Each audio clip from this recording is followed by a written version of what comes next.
নমস্কার বন্ধুরা, রাখি রাঁধুনি চ্যানেলে সকলকে স্বাগত। আর আজকের করে দেখাবো গাঁটি কচু দিয়ে ভেটকি মাছের ঝোল। তো এখানে ভেটকি মাছের মধ্যে আমি প্রথমে হলুদ আর লবণ দিয়ে ম্যারিনেট করে নিচ্ছি। এখানে কড়া গরম হয়ে গেছে, কড়ার মধ্যে সরষের তেল দিয়ে দেবো কিছুটা।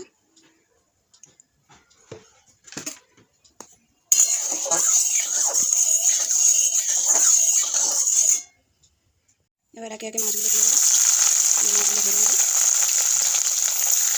একটি লাল লাল করে ভাজা হয়ে গেছে, অপর দিকে এভাবে ভেজে নেব।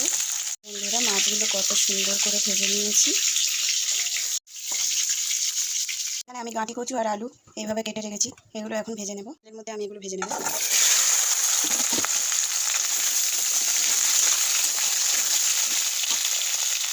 এখানে দিয়ে দেবো একটা হলুদ গুঁড়ো, ভালো করে ভেজে নিতে হবে।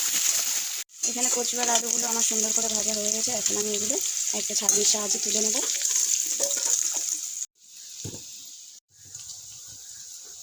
তেলের মধ্যে আমি কিছুটা তেল দিয়েছি, তেলটা গরম হয়ে গেছে। এখন দুটো ছোটো সাইজের তেজপাতা দিয়ে দেব। দিয়ে দেব কুচনো পেঁয়াজ।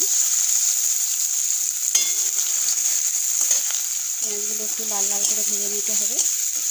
পেঁয়াজটা লাল লাল করে ভাজা হয়ে গেছে, এখানে দিয়ে দেবো আদা রসুন বাটা। দিয়ে দেবো 1 চামচ হলুদ গুঁড়ো।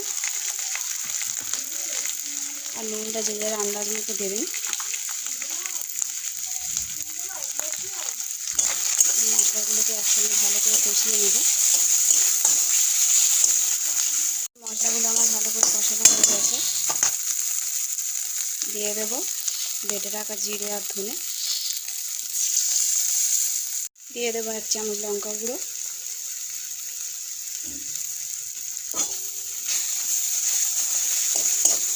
এখানে আমার ভালো করে কষানো হয়ে গেছে মশলাটা। এখানে দিয়ে দেবো ভেজে রাখা কচু আর আলু।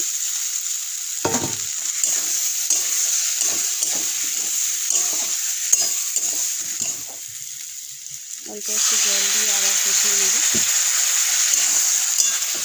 জিরের বাটিটা ধুয়ে আমি এখানে জল দিয়ে দিলাম। আরও কিছুটা জল দিয়ে দেবো এগুলো সিদ্ধ হওয়ার জন্য। আর এটাকে এখন সিদ্ধ হতে দিতে হবে কিছুক্ষণ। বন্ধুরা, এইভাবে কে কে খেয়েছেন প্লিজ আমাকে জানাবেন কমেন্ট করে। আর যদি এই ভিডিওটি ভালো লেগে থাকে অবশ্যই সাবস্ক্রাইব করতে ভুলবে না। আমার এখানে আলু কচুগুলো ভালোভাবে সিদ্ধ হয়ে গেছে, আমি একটা দেখিয়ে দিই।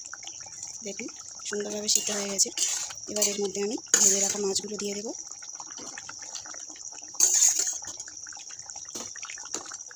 মাছগুলো দেওয়া হয়ে গেছে, এখন আমি কিছুক্ষণ ফুটিয়ে নেব। ফুটিয়ে নেওয়ার পরে দেখাচ্ছি।